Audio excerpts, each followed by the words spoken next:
ஸ்ரீமத் பகவத்கீதையில் நம்மளுக்கு ஒரு யோகம், அந்த யோகம்ங்கிறது அர்ஜுனன் எல்லா நம்மளுடைய தாபங்களும் நஷ்டங்களும் துக்கங்களும் கஷ்டங்களும் நம்மளுடைய கர்மங்களும் எல்லாமே பகவான் தான் நம்மளுடைய சுகுர்த்து பந்துக்கள் அப்படிங்கிற பாவனையோட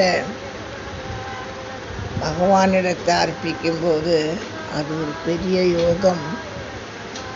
நம்மளுக்கு அடுத்து என்ன நடக்க போகுதுங்கிற